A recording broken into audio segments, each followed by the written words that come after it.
Salut, c'est juste une petite vidéo pour complémenter le dernier tuto que j'ai fait au sujet des multimètres. Donc, celui-ci, c'est pour le multimètre personnel que vous avez acheté. Il est un petit peu différent de celui du laboratoire, mais je vais quand même faire le tour. OK?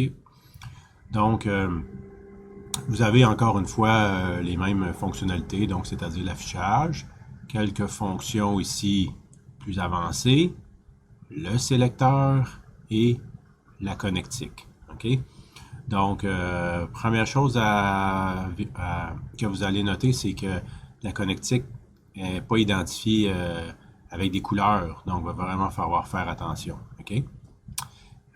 Donc, au sujet du sélecteur, OK? Donc, on a la position off pour fermer l'appareil, le V avec le sinus qui symbolise une prise de voltage alternatif, le V avec le signal continu, donc ça veut dire tension en continu, millivolts. On a le choix ici entre continu ou alternatif et la sélection va être faite avec le bouton jaune. Vous avez le symbole ohm pour la prise de résistance, le symbole de continuité, symbole de diode, le condensateur ici, avec une inscription REL. Donc, en appuyant ici, vous allez accéder à un menu particulier qui vous permet de prendre des mesures de très faible valeur de capacité. Okay? Donc, c'est comme pour changer finalement l'échelle. Ici, microampères continu ou alternatif, milliampères continu ou alternatif, ampères continu ou alternatif, toujours en utilisant le bouton jaune pour changer de continu à alternatif. OK? Donc, ce bouton-là, c'est à ça qu'il sert.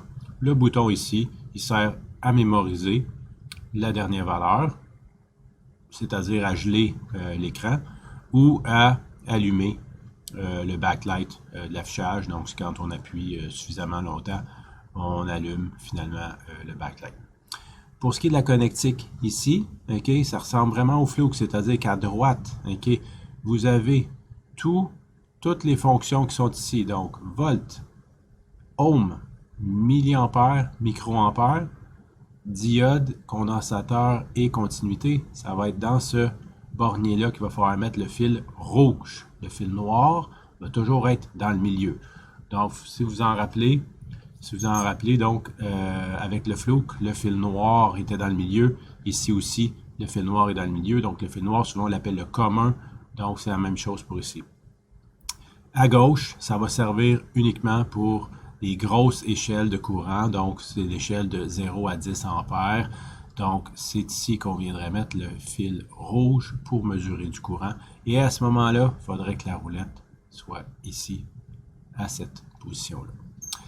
Donc, ça complète un peu le tout. OK? Le fonctionnement va être vraiment le même. Donc, je vais... de toute façon, lorsque je vais faire la démo, dans la vidéo suivante, je vais utiliser les deux multimètres, donc le Fluke et votre multimètre personnel pour vous indiquer dans quel mode vous devez le mettre pour prendre tel ou tel type de mesure.